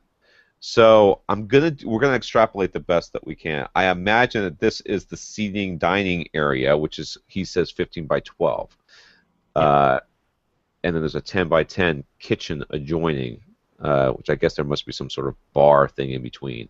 Usually is, Yeah. The or island. peninsula. Yeah. Yeah. Island. Yeah. Peninsula island thingy. So the 12 by 15, we've got to fit a table in there, which right now there's a small table in there right now. And there's a fireplace in a corner, which is completely convenient. Uh, so we really kind of came up with two ways to do this, Michael, and it's sort of I want to kind of extrapolate from what we kind of talked about because I don't want it to be totally specific Yeah. to Michael. Of course. Let's talk more general. So the way it's set up right now, from what we can tell from these pictures, is that like when you walk into a room, you're walking along the back of the couch, okay, and then to the on the other side of the couch is the seating is the TV sort of pushed up in the corner, and then the dining room set is also there, kind of off to the side of the couch, and the couch is pushed up. Its side is pushed up near a wall. Okay, so that basically, if you think about it, it frames that area. The couch is framing that area. So you have two choices here, Michael. If you want to keep that more open concept, your what you need to do is to leave the couch kind of where it is, put the TV against the wall that's in front of it, and then figure out how much room you can steal from that table setting, the table part there. Now, what Yeah, the he's got dining is room. what's in there now is a tiny table. We don't know if that's his or not, right? We think that might be just what was in the Yeah, I condo. don't think it's his. I think it's the people that he's buying the place from. This Yeah. is their setup. So what they have is one of those chandelier things, and it hangs down. It's not really a chandelier, but it hangs on a little chain. And what this does is it sort of tells you, hey, this is the dining area, but Right. it's too far over. Okay, it's too far over for his needs. But that's what they make those little hooks for. So you go to Home Depot or whatever and get yourself one of those little hooks that they hang planters from, and they just screw right into the drywall. Okay, because it doesn't have to hold that much weight. It's a small little chandelier thing. Uh, you can test it and make sure it works, or whatever, or make sure you go into a stud if you're really worried about it. But you can move that chandelier over some. You might have to buy some extra links and see what about the wiring. There's usually extra wire kind of tucked up into the fixture, into the ceiling that you can pull down because they almost always have that. It's not wired really tightly there, and that way you can move that chandelier wherever you want it to be, so that it's over the top of your table, and you could seal area from that table because it's just him and his wife. He doesn't need that. I don't know. Maybe he has huge dinner parties. Maybe he does need a big table, but you can now kind of move that table around. And you're not locate. You don't have to be located right underneath that chandelier. Now, the other option is what kind of Rob was talking about, and that's using the couch to block off the home theater, but then you put the couch so that the back of it is towards that table, right, Rob? Yeah.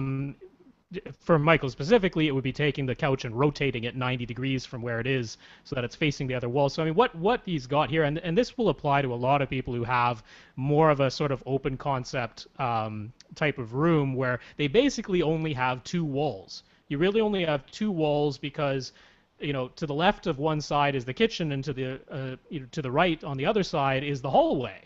So you really only have two walls and one corner to work with. And how do you arrange a home theater in that kind of setup? So, I mean, by and large, you're going to have your television on one of those two walls. You're not going to have the television floating out in the middle of the room. So you really only have the option of having your TV on one of the two walls and then having the couch floating in the middle of the room. And that's something that is okay. A lot of people like to have their seats all pushed up against a wall or something like that. It's a great practice acoustically to not have your seat pushed up against any wall. And it can work really well to have your main couch sort of more in the middle of the room, because what it'll do is, as long as you give 2.5 to 3 feet of space behind the couch, you've created a walkway there, and it doesn't block the flow of the room. So for Michael specifically, or for anyone who's dealing with this sort of open concept thing, your TV is going to have to go on one of the two walls that you've got, and then your couch is going to face it, and you're just going to float it into the middle of the room and make sure you have a walkway behind it. That's about the only way to go, in my opinion. Yeah. And then for your surround speakers, you need stands. Or you have to Yep. mount them to a ceiling or something like that. And there's actually, I mean, I've had really good success with just putting speakers on stands right at the corners of your couches. Or you can buy taller speakers and put them on end tables or something like that. Maybe have a small stand that goes with them. If you get small speakers, a lot of them have those little wire stands, which look kind of cool. And NHT and that sort of stuff, those Super Zeros would be perfect in a situation like this. You're almost listening in near field anyways. So, what you end up having is the TV on one wall. Whenever the wall is that you decide not to put the TV on, that's the one where you put your subwoofer. Kind of in the middle of it as best you can. There's really no other place for it, and unless you're gonna like have them flank your couch, which is what Rob does. If you ever have him flank your couch, which would be also you could use if you got SBS those the cylinder subs, you could you could use them as speaker stands, which would be stupid, but you could still do it. That would work. Or you can use their gigantic box ones as end tables on either Or end as of a the room. coffee table. It works as a coffee It's table a as well. coffee table. Two of them right in front of you. You just put your feet up on top of your subs right in front of you. Get a nice little foot massage while movies are playing. It shouldn't be vibrating, Rob, and you know that. It should not be vibrating. I don't know if you did it right. All right. So, Yeah, I think it's a great practice to start trying to get your couch off of a wall. Too many people have them like shoved into corners or shoved into these spaces. Like I don't know how many home theaters quotes I've seen where it's almost looks like it's at the end of a hallway, right? So there's one big open wall, and then they have three walls, and they put a couch on one, the TV on the other, and then they're wondering why everything sounds weird. I'm like, well, it's because one speaker's firing directly into a wall and the other one's got nothing on its side, so that's why. Uh, Alrighty. We've only got half an Adam, hour left, and I definitely want to hit Shane, so let's speed on through. okay, Adrian. What's our opinions on Infinity Primus speakers? Adrian's in Mexico. He says that prices and availability, limited selection. He already has a pair of Infinity Primus P153s. These are bookshelf speakers, and he's wondering if using them as surround. He's wondering if using them as surrounds and adding the matching Infinity Primus front centers and subwoofer would be a good decision. Yes, because I agree. I'm pretty sure that's what he wants to hear. And if he likes the Infinity Primus speakers, uh, that's good. That's fine. You'll be happy with that. I don't know what other options you have, so I can't give you any other options. He did want to know if the PC250 and the PC251 are the same center speaker. These are the 250 was the one that was the center channel they made before, and then they discontinued it. Now they make the 251. Whenever they do something like that, you can bet your bottom dollar, dude, that it's sonically matched to the earlier one. They may have upgraded or more likely downgraded the drivers because they could get them for cheaper. They changed the aesthetics a little bit. They may Yeah, have the slightly aesthetics are definitely a little bit different. The front face of it. yeah, they may have changed slightly the design, but sonically they have to stay true to that line, or they are going to piss off a ton of people, and you not being the only one. So yes, it's going to be fine. That said, listen to everything you can in your area. Just because you've got these Infinity Primus speakers doesn't mean that you have to be locked into them as being the ones that you're going to own. If you're happy with them, well, then just buy the rest of the set and go on your merry way. But if you're really wanting to know if these are the right speakers for you, you already own them. Put one under one arm, one on the other, and go to your local speaker shop and see what they'll let you listen to. Okay, and just I mean that's what I think. Right. Let your ears decide.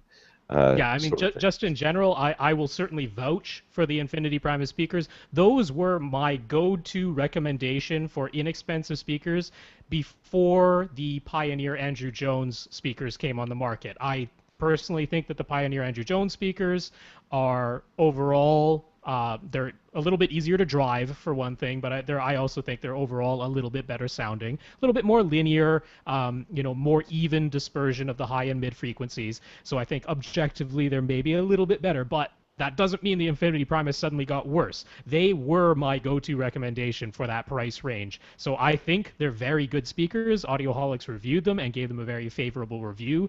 They actually reviewed them because so many people were saying how impressed they were with those speakers on the forums, and I agree with that. So if you're wondering if, oh, am I going to be getting horrible speakers, absolutely not. They are good speakers. So as long as you like the sound of them, you absolutely don't have to feel like You know, it's any worry in getting them. I wish I still had them. I had when I married my wife, she had a pair of Infinity speakers, and I kept them for a long time. And they ended up being my fronts for a while, and then they ended up being my backs for a bit, and then I got rid of them. Mm-hmm. I don't think I got rid of them. I think I gave them to my brother, and he lives in California, and I don't even know if he uses them. So I think they might have been Primus speakers because they've been around forever, right? Yeah, the Primus have been around for quite a while, but if it's going back that far, they were probably the alphas that you had. Oh, could be, could be, Yeah, yeah, those were the could ones be. from back then. Nah. All right. Anyways, like I said, I thought they were fine. I told Rob, but before this, I reviewed a pair of the Infinity Classia Mm-hmm. C336 floor standing speakers. Wasn't super impressed with them, but if you Right. read my review, what you'll see is that I say because I did a shootout with them and they came out awfully. They just really did really bad. Now, these are the most likely, though, to go up on sale, is what I said. So when they do, you're going to want to take a second look at them. I mean, that's true about Infinity speakers. If you can get a good price on them, they're not bad speakers. They tend to be a little overpriced. But See, that's another one. I mean, Infinity is another Harman brand, yeah, right? exactly. It's another one of those ones where like I can't understand why, from series to series they can sound so significantly different Yeah. when they should be all basing off this excellent research that Harman Yeah. does. So them JPL, yeah, it's just confusion to me why Yeah. that happens. But That's say I've got these little Harman Bluetooth speakers that I not a Bluetooth that they do other stuff as well. The one that get Andrew Gash did a video review of, and that's what I'm using with the TV in there, and they sound amazing. They actually image. Like I keep thinking things are coming from behind me. I'm like, that's amazing when they do stuff like that, which leads in really well to Shane's question. yes. Shane would like to know about soundstage depth and the Haas effect. That's Haas. It has something to do with avocados, I'm pretty sure. Shane would like to understand the illusion of soundstage depth, how that is created. That sense of sounds are coming from in front or behind the physical plane of the speakers. Some speakers are described as being more forward, and others as being more laid back. He's heard these differences in speakers in different rooms. So what causes that? But first, before we go right into that, when I, as a reviewer, say forward or laid back, I am not referring to depth of Mm. soundstage. That is a different thing. Depth of soundstage is addressed differently. Forward usually refers to somewhere in the tweeter range of how sort of in your face the speaker is. Is that speaker a forward sounding speaker? I won't call it harsh, but it's definitely got an edge to the treble. Mm. It's right there in your face. And a laid back speaker is not laid back like it sounds like it's in another room. It is warmer. It's less. It's got a stronger mid range, and the tweeter tends to have a little bit taken off the top end. These are not positive or negative connotations. They're descriptors. Some people like forward sounding speakers. I would, most like Klipsch I would describe as being forward, whereas something like a Dolly speaker, at least the ones I reviewed for that shootout I was just talking about, those were a lot more laid back. Mm. Just sort of, there wasn't that harshness to it. It was a much richer sound. So in that respect, I take umbrage with using the forward or Well, laid I'm the one who back. threw that in there, so don't Oh, blame did Shane. you?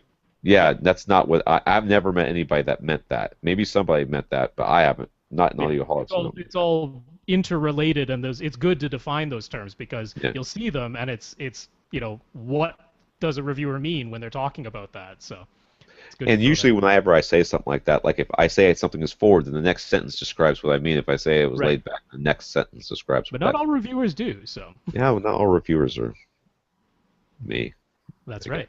guess. All right. So, what causes that, Rob? What causes a speaker to put a sound closer or further away from us?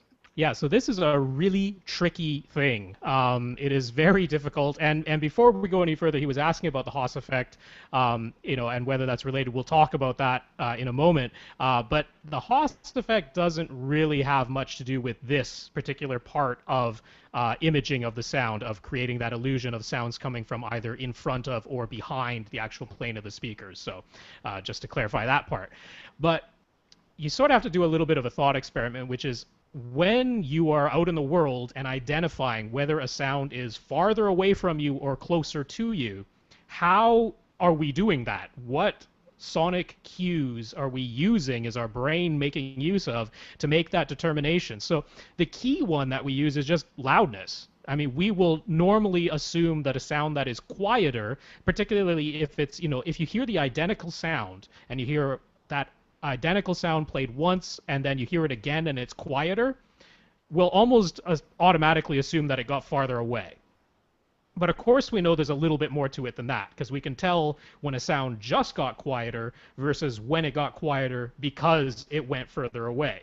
But it's really key when we're talking about speakers to understand that that volume difference really does play into it. And this is one of the big problems with so much modern music that has no dynamic range. where everything is played at the exact same volume level and there's maybe 1 to 3 decibels difference between the loudest and the quietest sound, we will sometimes describe that as having a very flat sound because there is no depth. You can't make any distinction between one instrument or one voice being forward or behind another because everything's playing at the same volume, and it's very, very difficult for our brain to make any sense of that. So one of the things you need is dynamics. You need there to be differences between loud and quiet sounds. So the other part is, of course, the reflections. Now you can imagine that, again, if we take an identical sound, so you play one sound and it's physically close to you, and then you play that exact same sound but farther away from you. What's going to happen with all the reflections of that sound? Well, not only did the sound that is farther away have to travel a greater distance to get to your ears, so did its reflections. And so if you imagine that we're in a concert hall or something like that, the walls didn't move, and the microphone that's making the recording didn't move, but the thing that was making the sound, it is in a different location physically, which means that, if you took a trumpet and you played it at the very front of the stage, and then you took that same trumpet and you played the exact same thing at the very back of the stage, the sound that reflected off the side wall and came to the microphone had to travel a considerably greater distance when that trumpet was at the back of the stage versus when it was at the front of the stage. So this does start to tie into the Haas effect a little bit. It's related to this idea of how much of a delay between the original sound and the reflected sound before we can tell that one is an echo, before we can tell that one is a reflection. What does our brain do with that information in order to tell us where that sound came from? So part of it is definitely the volume, and then the other part of it is the reflection, and realizing that the reflection came not delayed enough behind the original sound that we identify it as an echo, but with a greater delay between the original sound and the reflected sound, that tells us it was farther away.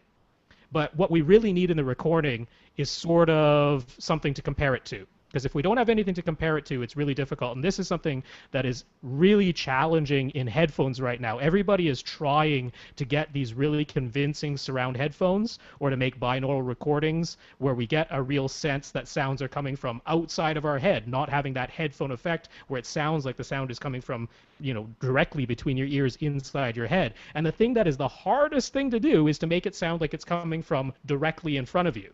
If it's in front of you and over to the left, in front of you and over to the right, we're doing pretty good on that processing. But dead center in front of you, really, really hard to do with headphones. And that tells us there's even more. There's even more to how our brain defines depth than just volume and just reflections. It's also how the sound actually bounces off our own head and upper torso and enters our ears. So that's really complicated. How do you actually get that into a speaker, get that into a recording?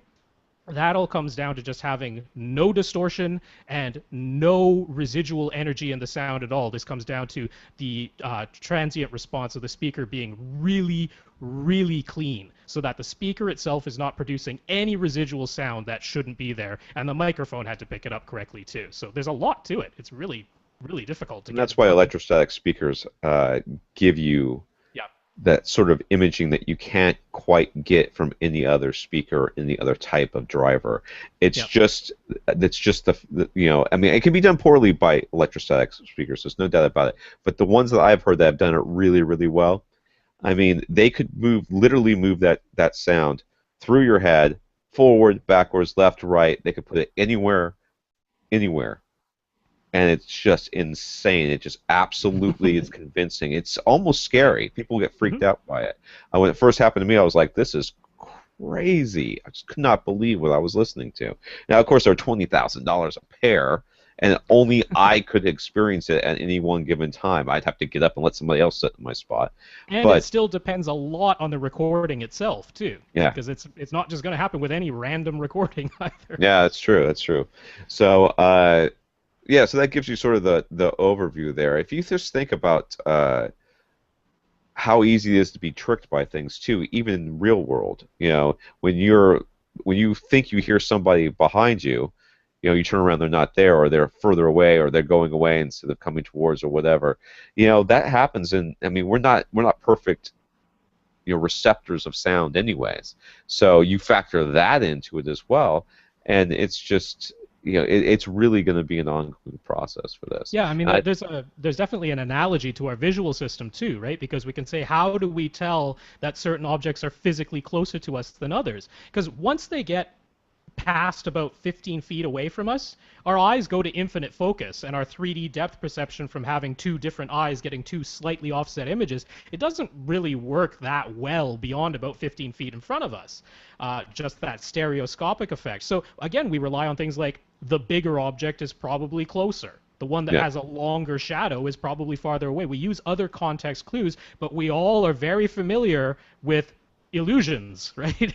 Well, With look at the visual Hobbit, illusions. or the Hobbit, the Lord of the Rings. How they Hmm. do the Hobbits? They didn't shrink those guys down. They Right. use camera angles and different Yeah. stuff like that. Like I was watching Captain America the last couple of days because it's been on Epics because it was free, and it wasn't on Epix. It might have been no, it might have been on FX. Anyways, it was on something.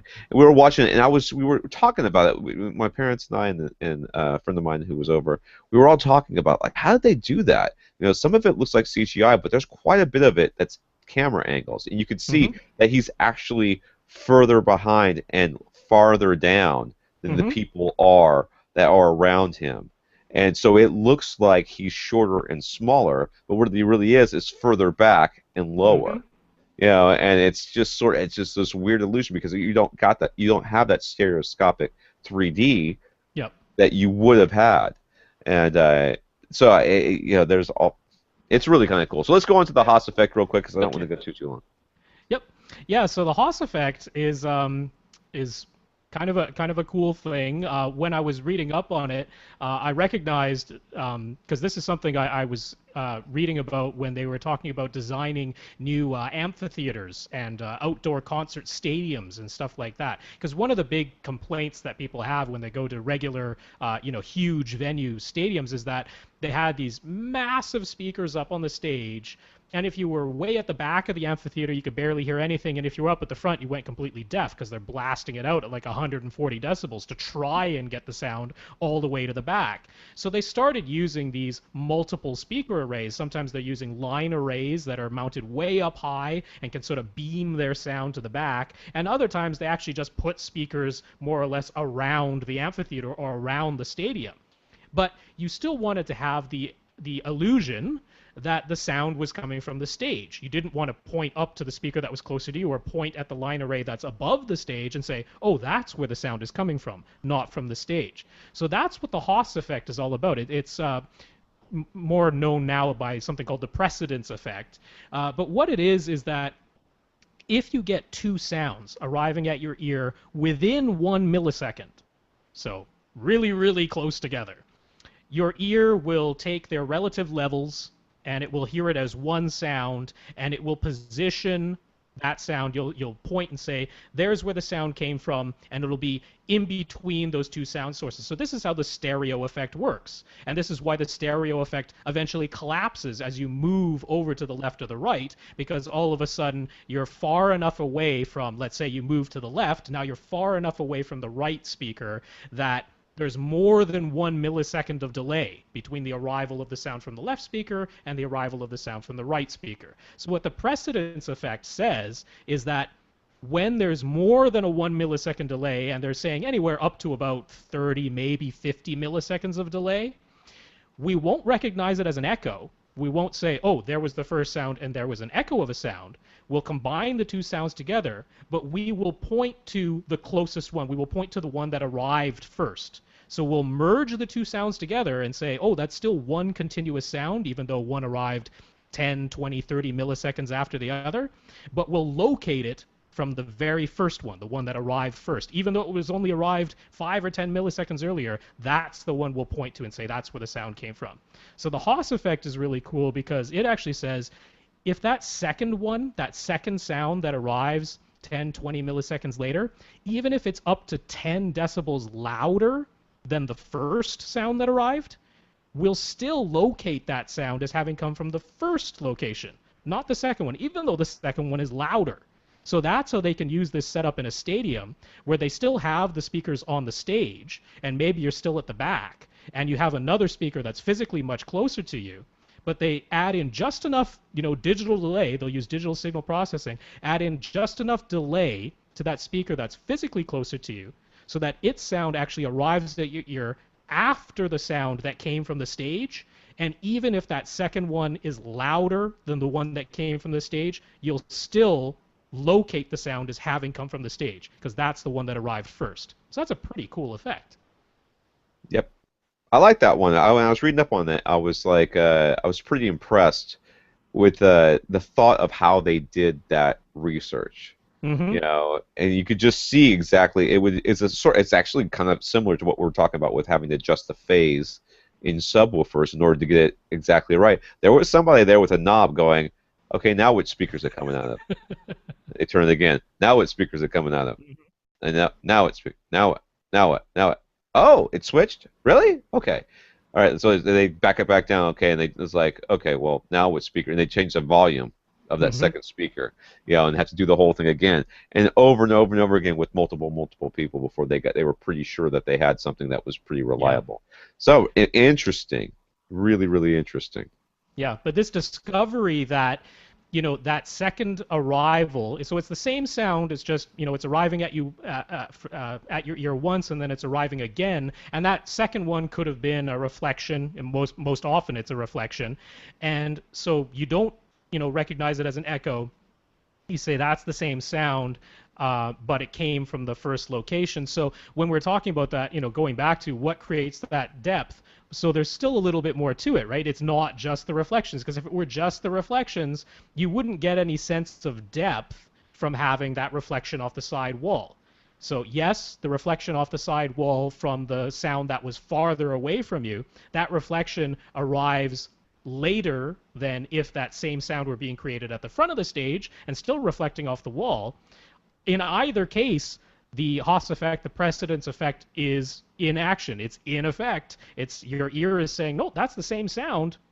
It doesn't recognize that it came from a different location. So the way our brain understands that something was farther away isn't really to do with the precedence effect. If it were only that, it wouldn't work. So there's more to it. Yeah. You like too, if you think about the left to right pans are a lot easier to do. Mm-hmm. It's a lot easier to do simply because we don't rely on our vision as much on left to right pans. We can hear the left to right. It's the forward to back. We rely on our vision to tell us to give us that extra information. It's like when you watch people punching each other in the movies, you take the sound off. They're obviously not punching each other, but with the sound on, it once Yep. again looks like those two senses are working together with the front and the back, and side to side they don't work together quite as much. I don't need to, at least, because we can trust it a little bit more. Now, Do we how want much time to do we have? maybe, yeah, maybe we should leave Gary's Crystal speculation ball one. questions Yeah, we'll until leave next that week? one. That's fine. Alrighty. Do you want Leave that to? one till next week. There we go. Do you want to do your anti-recommendation? Sure. Well, just before that, I'll mention Ray Coronado also gave us a little scoop. I posted up on Facebook. We were talking about Dolby Atmos there for the past few weeks, and mentioned that in Dolby's own FAQ about Atmos, they said the home version could have up to 24 speakers on the ground and 10 speakers overhead. Well, yeah, this company called Trinov, we're most familiar with them for a room correction system of their own, but they're a French company, and they also make products, and they're putting out this thing called the Altitude 32. That's the one that can do 32 speakers. And what's hilarious is if you look at the back panel of the thing, it's just a computer. I mean, there's an actual like your standard motherboard output, the panels on the back. That's Right. on the The back little of the thing. 3.5 millimeter plugs for your Yep. keyboard and your Yep. mouse. All your USB ports and stuff like that. Yeah, that's on the Nice. back of it. It's just a computer in there. So I'm kind of crossing my fingers since the thing costs. You can you can choose how many speaker outputs it has, all the way up to 32. And they gave the prices in pounds, but it's basically anywhere between 25 and $50,000. So I'm kind of hoping someone, maybe even Trinov, releases some software so those of us who don't have $50,000 to spend on it, we could just build our own computer and put the software on there. Might be cheaper. Yeah, that's not happening. Because then somebody else would build it and charge 24 to 49,000 and That's right. undercut them. So. That's not happening. What's your anti-recommendation? Yeah, so anti-recommendation coming out. Well, I mean tomorrow. If anyone's listening to this tomorrow, or if you're listening to us live, this is coming out tomorrow. There's an artist called Sia. Some people might know her. Quite a popular. In fact, she writes a lot of songs for other artists. But anyway, I quite like her music. She's got a new album coming out called 1,000 Forms of Fear. I got some of the preview tracks on iTunes. These are the full tracks that will be part of the album. Uh, do not buy it from iTunes. All right. Now, I have no idea if the CD will sound equally as bad. I have no idea if the Amazon downloads, the vinyl release, whatever. I don't know if they'll all sound this bad, but this is one of the most horribly, not just dynamically compressed, horrible, horrible distortion and clipping. Like particularly in the chorus, which is supposed to sound louder than the rest of the vocals, rest of the song. There is this horrible distortion in almost. I mean, there's only 3 tracks available right now. 2 out of the 3 have it, and I think it's that intentional thing that they do, where they actually drive the signal intentionally into clipping to Yeah, make it sound louder. yeah. That's a thing they're doing now. Oh, they've been doing that for a Oh, long time. I know. There's a article in Audioholics that I think it's called the case for not going above 0 dBF or something like Yeah, that. Yeah, yeah. it's on audio. If you really want to geek out on it, it's on there. Uh, I mean, I'm scared for my speakers when I play this stupid song yeah, because I'm because you like, can hurt your speakers with all clipping. that clipping. Yeah, Yeah, clipping is not a good thing, and even if it's in there intentionally, I still don't want my speakers reproducing it. The same thing, you're turning it into a square wave signal. Your speaker is not supposed to move like that. yeah. It's atrocious. So avoid at all costs. I Avoid can at all certainly costs. say for iTunes. I don't know if There it's you all go. the other releases. Well, I don't really have. I guess I have said my anti. I was right before the podcast started. I was sitting there flipping channels, and once again, I was on Epics because it's commercial free and free. And I stopped on Paranormal Activity 4, which I haven't seen, and I will never see. Uh-huh. But I had started the first one, and I got to the part where the boyfriend started walking around the house like trying to call the ghost or demon or whatever it was out, and I Mm-hmm. was like, "You're too stupid to live." And that's a term we have. I don't know if it would just we, but writers talk about the too stupid to live characters Mm-hmm. and not having them in our books because that pisses our absolutely drove me crazy. So I stopped watching that movie, and I thought, oh well, no one else is ever going to watch this stupid movie. So Paranormal Activity, I think they just completely gave up on having any sort of excuse for why people are filming every single moment of their lives. Like I was just watching like if I wanted to watch somebody sleep, Mm-hmm. I could do that every night. I just wake up and look at my wife and go, "There you are, you're sleeping." That's the whole movie is watching people sleep, and then eventually something kind of weird happens. What? What? How is this a genre? How is this a thing? Like I watched that movie for probably about 45 minutes. I still have no idea what half the characters look like because they're never in frame. They're just sort of like Uh, walking around like way off in the distance talking to each other. One time I saw the dad, but only from like the eyebrows up. How is this a genre? I love horror movies. This is not horror. It's boring. It's just boring. It's watching people sleep. Shut. There was 20 minutes left in the movie. I'm like, it's still not. Nothing's happened yet. It's a terrible movie. So stop watching all those movies. That's no my more found recommendation. footage. Yeah, you're not alone in that one. Yeah, no more found footage. No, the VHS ones. So VH is that what it was? The VHS 1 and 2. Those one were kind of okay because there's little vignettes. That one didn't bother me. Some of them are less sucky than other ones. So I mean, but if I have to get rid of those to get rid of all the rest of them, I'm not going to lose any sleep over it. All right, you can contact us at avrant.com. Come to the facebook.com/avrantpodcast and comment at the website as well.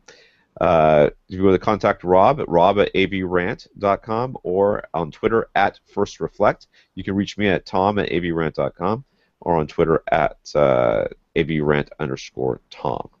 Uh, Thanks a lot for listening. If you have any questions, please send them in. I've gotten at least one long one during this podcast. So, and we've got Gary to answer for next week. So sorry about that, Gary. That happens when you ask a question every week. We sometimes push you to the next week. So that's not really true, but we'll do that. Now, anything else? I believe that's it for this week. All Thank right. you, everyone. Bravey Rant. I'm Tom Antry. And I'm Rob H. Now go out and listen to something. And guys, I'll be starting the hangout in just a few. See you there. We got 12 viewers, only 8 spots, so you might want to pay I attention. might not even make it in. We'll see.